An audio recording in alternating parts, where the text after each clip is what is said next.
Hello friends, welcome back to my channel. तो आज के वीडियो में हम बात करने वाले हैं कि एक थोड़ा सा कान का दर्द, एक छोटा सा कान का दर्द आपकी मौत का कारण भी बन सकता है। अगर आपने ध्यान नहीं दिया तो ये ईयर एक आपके लिए लाइफ थ्रेटनिंग हो सकता है, उससे आपकी डेथ भी हो सकती है। ऐसा ही केस एक मेरे नोन में मुझे सुनने को अभी मिला कि एक नॉर्मल छोटा सा कान का दर्द उनके लिए मौत का कारण बन गया। ये छोटा सा कान का दर्द भी अगर नज़रअंदाज कर दिया जाए तो ये सिचुएशन आपके सामने भी आ सकती है। तो मैं इसी के रिगार्डिंग आपके साथ बात करूंगी।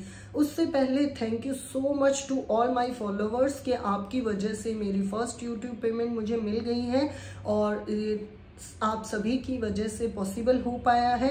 And thank you so much. आपको अगर मेरी यूट्यूब जर्नी के बारे में जानना है और मेरे को जो मेरी फर्स्ट पेमेंट मिली उसका ऑन रियल बेसिस क्या है, अगर आपको जानना है तो आप मुझे मेरी इस वीडियो पे कमेंट कर दीजिएगा। आपको यूट्यूब की पेमेंट से रिलेटेड या इस यूट्यूब जर्नी से रिलेटेड जो मेरी रही है उससे कोई भी क्वेश्चन हो, क्वेरी हो तो भी आप मुझे कमेंट कर सकते हैं। मैं उसके बारे में भी आपको इन्फॉर्म करूँगी।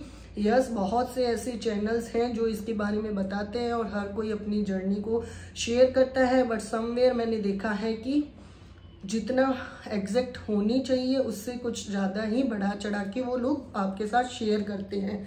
बट इन जनरल मैं आपको बता रही हूँ कि मेरे को भी मेरी यूट्यूब की फर्स्ट पेमेंट मिल गई, बट ये जर्नी कितनी लंबी रही और इसको किस तरीके से मैंने कंप्लीट किया वो मैं आपके साथ शेयर भी करूँगी। अगर आपकी कोई क्वेश्चंस हो, क्वेरीज हो तो आप मुझे मेरे इस वीडियो पे कमेंट कर दीजिए। सबसे पहले मैं ये बताऊंगी कि जो एक छोटा सा कान का इन्फेक्शन है वो आपके लिए जानलेवा हो सकता है। ऐसा ही एक केस हमारे नोन में हुआ। जो वो लेडी थी वो RAS selected, she is only waiting for the final list. इतना अच्छा उनका अपना चल रहा था, अभी बहुत सब कुछ सही था। अचानक से हमें पता चला कि उनकी डेथ हो गई। जब हमने पूछा कि ऐसा क्या हुआ, देखा, उनसे बात की, पूरी हिस्ट्री, पूरी डिटेल हमें नहीं पता, बट उन्होंने सिर्फ इतना बताया कि उनके कान में दर्द हुआ था और वो दर्द जब ठीक नहीं हुआ तो उन्हें हायर सेंटर में भी शिफ्ट किया गया और उसके बाद डॉक्टर ने उन्हें सीधा ब्रेन डेड डिक्लेयर कर दिया और उनकी डेथ हो गई। वो सारे सेलेक्टेड थी, बट कहते हैं कि शायद ये छोटी सी उनकी लापरवाही रह गई जिसकी वजह से आज उनके साथ ये स्थिति हुई। ऐसा किसी के साथ ना हो और ये सब सुन के मुझे भी बड़ा शॉकिंग लगा, तो मैंने सोचा आप लोगों के साथ भी मैं ये चीज़ शेयर करूं। एक छोटा सा कान का दर्द, और मैं कहूँगी अगर आपकी जो जनरल हेल्थ चल रही है उसमें कुछ भी पेन होता है या कुछ भी ऐसा सिम्टम आपको देखने को मिलता है जो पहले कभी आपने अपनी इस बीमारी में नहीं देखा हो, तो तुरंत आप अपने उन डॉक्टर के साथ कंसल्ट कर लें, क्योंकि कई बार ऐसी सिचुएशन बन जाती है कि वो आउट ऑफ कंट्रोल हो जाता है and then you suffer the life threaten. ये आपके लिए लाइफ थ्रेटनिंग हो जाता है और कई बार ऐसी स्थिति आ जाती है। इसमें उनको जो ईयर इन्फेक्शन हुआ होगा जिसकी वजह से उनको सीधा ब्रेन डेथ हो गई, वो कैसे हुई होगी। अब जो अपना ईयर है वो है बहुत छोटा सा, लेकिन जैसे मैंने एक बार और मेरे इस वीडियो में बताया कि ईयर जो इन्फेक्शन है वो ईयर को किस तरीके से आप प्रोटेक्ट कर सकते हैं। ये हमारा one of the sensory organ है और इस इतने से ईयर के अंदर भी 3 इम्पोर्टेंट बोन्स होती है। उन बोन्स का भी क्या रोल है हमारी लाइफ के अंदर वो भी मैंने बताया है मेरे उस वीडियो में, उसका लिंक भी मैं डिस्क्रिप्शन में डाल दूंगी, आप देखिएगा ज़रूर। और मैं ये बताना चाहती हूँ कि आप ये जो कान में दर्द होता है या कान में कई बार आप देखते हैं कि पस आ रहा है, इन्फेक्शन हो रहा है, और बहुत से लोग नहीं कि वो उसे नेग्लेक्ट कर देते हैं, बट कई बार उनके लिए प्रॉब्लम क्रिएट कर देता है। अगर डेथ नहीं हुई है तो भी एक परमानेंट डिस्चार्ज होना शुरू हो जाता है या उनका परमानेंट हियरिंग लॉस चला जाता है, कई बार डिसबैलेंसिंग वो भी खत्म हो जाता है। जो हमारा ईयर है उसमें आउटर, इनर और मिडिल ईयर होता है। मिडिल ईयर भी इम्पोर्टेंट पार्ट है सबसे ज़्यादा, और इसका इन्फेक्शन आपको प्रॉब्लम कर सकता है। इन्फेक्शन के लिए कोई भी सोर्स हो सकता है और बैक्टीरियल इन्फेक्शन सबसे ज़्यादा प्रॉब्लम करने वाला है। उनको भी कहीं ना कहीं कुछ बैक्टीरियल इन्फेक्शन हुआ है जो उनके ब्रेन में जाके उनको मेनिंजाइटिस, जिसे बैक्टीरियल मेनिंजाइटिस किया है और उसने डेथ की है उनकी।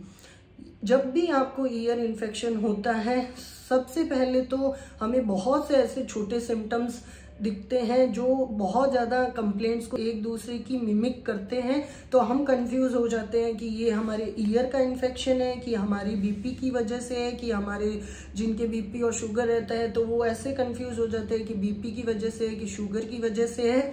और कई बार छोटा सा दर्द होता है तो उसे अवॉइड कर देते हैं कि कोई ना ठीक हो गया, कुछ नहीं है। ईयर इन्फेक्शन में सबसे पहले जो आपको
हम बात करेंगे ईयर इन्फेक्शन। अब ईयर है, इन्फेक्शन है, आप सोचेंगे यस कान के अंदर कोई इन्फेक्शन हो गया है, उसकी वजह से ही ये कंप्लेन होगी या तभी आप उसकी ओर ध्यान देंगे। लेकिन आपको ये ध्यान देना है कि आपका जो नोज और जो थ्रोट और नाक है वो भी ईयर से इंटरकनेक्टेड है।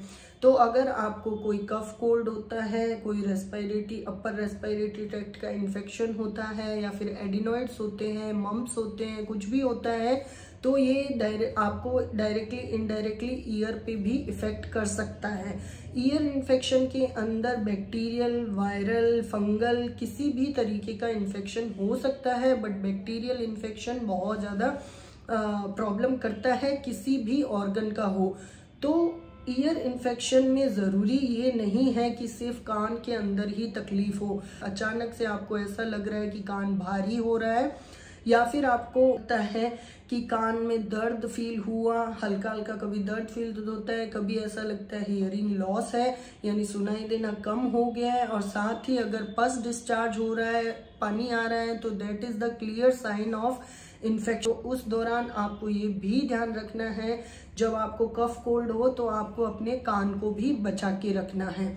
ये इन्फेक्शन अगर अनट्रीटेड रह जाता है, आप कहीं भी, कई बार ऐसा होते हैं जैसे मैंने बताया कि ऐसे सिम्टम्स हैं जो एक दूसरे को मिमिक ही करते हैं किसी भी इन्फेक्शन के हो, और अगर अपन ने नज़रअंदाज कर दिया तो वो क्रिटिकल हो जाते हैं। जैसे अगर आपको थोड़ी भी डिजीनेस हो रहा है, वर्टाइगो यानी चक्कर आ रहे हैं, तो आप ये सोच लेते हैं, अगर कोई बीपी शुगर का पेशेंट है तो ये सोच लेता है कि मेरी बीपी शुगर में फ्लक्चुएशन हुआ है, उसकी वजह से हो सकता है। कई बार जिदोरा वगैरह होता है, दर्द होता है, तो अपन ये सोच लेते हैं कि शायद कोई और कंडीशन की वजह से हुआ होगा। बट ये चीज़ें अगर आपने ये सोचा है, उन सब बात की जो भी जिसके कारण से आपने ये सोचा है कि ये हुआ होगा, उनको कंट्रोल कर लेते हैं या चेक करते हैं वो सब नॉर्मल है, उसके बाद भी ये चीज़ें आपके साथ हो रही है तो उसको नज़रअंदाज नहीं करना है, क्योंकि ये भी एक साइन एंड सिम्टम्स हैं ईयर इन्फेक्शन के। तो आपको अगर ऐसा कुछ फील होता है तो ज़रूर ईएनटी डॉक्टर के पास जाना चाहिए। वो स्कोप से आपके देखेंगे और ज़रूर आपको बताएंगे कि इन्फेक्शन है या क्या है। आप चाहें तो होम्योपैथिक डॉक्टर्स के पास भी जा सकते हैं, वो भी साइन एंड सिम्टम देखते हुए जब मेडिसिन देंगे तो डेफिनेटली कंट्रोल होगा इन्फेक्शन। और अगर आप अर्ली कंट्रोल कर लेते हैं, क्योर कर लेते हैं इस इन्फेक्शन को, तो ये चीज़ कंडीशन आपको फेस नहीं करनी पड़ेगी। ये बहुत सी कॉमन है ईयर इन्फेक्शन जो हो सकता है, और इसको प्रिवेंट करने के भी तरीके बड़े ही कॉमन हैं जो हम बाकी इन्फेक्शन को प्रिवेंट करने के लिए करते हैं। उसी तरीके से सबसे पहले हमें हमारे हाथों को धो के साफ करके हमेशा रखना है। इसमें कहीं पे भी आप इधर उधर जाते हैं या कुछ भी खाते पीते हैं उससे पहले, और कहीं से भी बाहर से आए हैं उसके बाद आपको अपने हाथों को अच्छे से वॉश करना है। कभी भी अपने हाथों से से कान के अंदर या जो ईयरबड्स होते हैं या फिर कोई भी पिन को लेके आप जो कान में खुजली आने की वजह से खुजलाने शुरू कर देते हैं, वो नहीं करना है, क्यों? वो भी इंजरी कर देगा। वो इंजरी आपको दिखेगी नहीं, जिससे बैक्टीरिया या कोई भी वायरल इन्फेक्शन हो गया तो अंदर ही अंदर और ज़्यादा बढ़ सकता है। और जब बैक्टीरियल इन्फेक्शन आपकी ब्रेन, क्योंकि ब्रेन भी हमारा ईयर से ही कनेक्टेड है, ये पूरा पार्ट आपस में, और बहुत ज़्यादा पास में होने की वजह से इन्फेक्शन बहुत जल्दी पहुंच सकता है ब्रेन लेयर्स के अंदर, जिससे मेनिंजाइटिस हो गया। और एक बार मेनिंजाइटिस हो जाता है, उसे कंट्रोल करना बहुत ज़्यादा क्रिटिकल ही केस में आ जाता है। तो आप उससे पहले सबसे बेस्ट है कि आप प्रिवेंट ही कर ले, ताकि आप उस तरफ ना जाए। तो दर्द हो, चाहे डिजीनेस हो, चाहे कोई भी चक्कर आए, कुछ भी हो, अपने कानों को नहीं भूलना है। कई बार हम लोग सर्वाइकल की प्रॉब्लम समझ के कि शायद मेरे को सर्वाइकल है, तो कहीं ऐसा ना हो, तो इसके लिए आपको डॉक्टर को भी जाके पहले से ये नहीं बोलना है कि डॉक्टर साहब मेरे को ऐसे चक्कर आ रहे हैं, हो सकता है सर्वाइकल हो, मेरे को तो सर्वाइकल की प्रॉब्लम है। आपको एक मरीज वैसे जाना है, अपना सारा जो कंप्लेन है वो बतानी है। डॉक्टर काउंटर क्वेश्चन करते हैं तभी आपको वो चीज़ें भी बतानी है। उसको बता दीजिए कि भाई सर्वाइकल है, बट उसके साथ डॉक्टर भी आपको बताएंगे कि सर्वाइकल के अलावा भी कोई दिक्कत हो सकती है, क्योंकि अगर सर्वाइकल की प्रिकॉशन लेने के बाद भी आपका चक्कर नहीं जा रहा है तो डेफिनेटली आपके ईयर के अंदर प्रॉब्लम है। बिकॉज ईयर जो होता है वो हमारे बैलेंस को मेंटेन करता है, बॉडी बैलेंस को मेंटेन करने का काम ईयर करता है। तो अगर ईयर के अंदर कुछ भी, चाहे ईयर ड्रम के फटने की वजह से या आपकी इन्फेक्शन की वजह से, दर्द की वजह से कुछ भी प्रॉब्लम आती है, तो आपका वो बैलेंस हिलेगा और आपको चक्कर आएंगे। तो आपको ये देखना है, ऐसे भी केसेस आए हैं जिन्होंने ये बोला कि सर्वाइकल का होगा, बट उनके कंडीशन जो निकलती है वो ईयर से रिलेटेड निकलती है। तो आपको अपने आप को ये नहीं समझना है कि हम ही अपना ट्रीटमेंट कर लेंगे, ऐसा नहीं। आपको डॉक्टर के पास जाना है, उन्हें अपनी कंप्लेंट्स बतानी है। प्रिवेंशन के लिए आपको अपने हाथों को धो के रखना है। कभी भी किसी चीज़ से खुद से कानों को खुरचना नहीं है। थोड़ा सा भी कोई दर्द वगैरह कुछ होता है, डॉक्टर से कंसल्ट करनी है। अपनी ईयर वैक्स को भी सेल्फ ना निकालें, वो भी डॉक्टर की हेल्प लें। अगर आप स्विमिंग बाथिंग कर रहे हैं, स्विमर हैं, तो आउटर ईयर इन्फेक्शन होना बहुत ही कॉमन है और उसे हम स्विमर ईयर्स ही बोलते हैं। तो आउटर ईयर इन्फेक्शन से प्रिवेंट होने के लिए ईयर के अंदर लॉक कर लें स्विमिंग करने से पहले। इसी तरीके की ये छोटी छोटी सी चीज़ें आप ध्यान रखें, जिससे कि बैक्टीरिया आपके कांटेक्ट में ना आए, कोई इंजरी ना हो आपके कान को, और आपकी ये छोटी सी प्रॉब्लम आपको कोई दिक्कत ना करे। ये प्रिवेंशन है जो आपको हर इन्फेक्शन से बचाएगा, ना सिर्फ कान की बल्कि हर एक इन्फेक्शन से आपको बचाएगा। मेरा जो भतीजा है वो भी 11 साल का है, उसने भी मुझे एक रात को कंप्लेन किया कि मेरा कान दर्द हो रहा है और अचानक से मुझे कान में दर्द होने लग गया। उसको ईयर वैक्स ज़्यादा बनता है, इसलिए कई बार उसकी वो प्रॉब्लम हो जाती है, लेकिन मैंने उस टाइम भी उसे लाइट नहीं लिया। तुरंत मैंने उसको मेडिसिन दी, ईयर ड्रॉप डाली, उसको होम्योपैथिक मेडिसिन ही दी और ईयर ड्रॉप डाली। थोड़ी देर में उसने मुझे बताया कि उसका कान ठीक हो गया। नेक्स्ट डे भी ऐसा नहीं है कि अगर ठीक हो गया तो मैं उसके अवॉइड कर दूं। मैंने उससे ये फिर से क्वेरी करी कि भाई तेरे को कोई पेन हुआ, कुछ हुआ? उसने बोला बाद में पेन नहीं हुआ, नींद आ गई अच्छे से, बट उस थोड़ी देर बाद में मुझे थोड़ा सा पेन और हुआ था।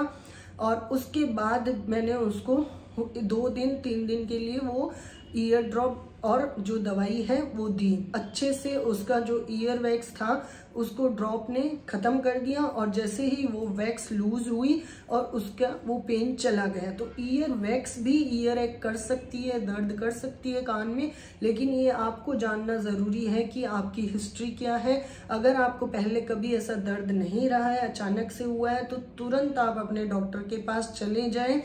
मेरा भतीजा है इसलिए मुझे उसकी पूरी हिस्ट्री पता है कि उसको ईयर वैक्स ज़्यादा हो जाता है, तो हमें उसका ईयर का जो वैक्स है वो निकलवाना होता है। हम ये ENT डॉक्टर की हेल्प लेके ही करते हैं, स्कोप की मदद से। और चूंकि उस टाइम में उसे अचानक दर्द हुआ तो मैंने तुरंत उसको मेडिसिन दे दी और अभी वो एकदम ठीक है। लेकिन जैसे उन लेडी के साथ हुआ, कहीं ना कहीं उन्होंने अपनी इन सिम्टम्स को अवॉइड किया है, जो इन्फेक्शन अंदर उनकी ब्रेन तक पहुंच गया पहुंचे और ब्रेन में पहुंचने की वजह से का ब्रेन को डेड कर दिया और वो इस सिचुएशन को फेस किया।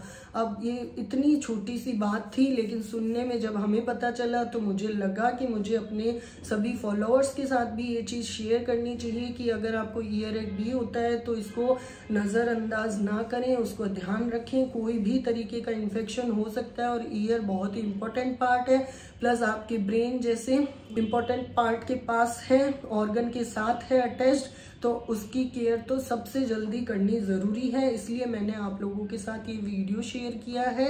आई होप आपको मेरा ये वीडियो पसंद आया होगा। अगर आपको मेरा ये वीडियो पसंद आया है तो please do like, share and comment on my video.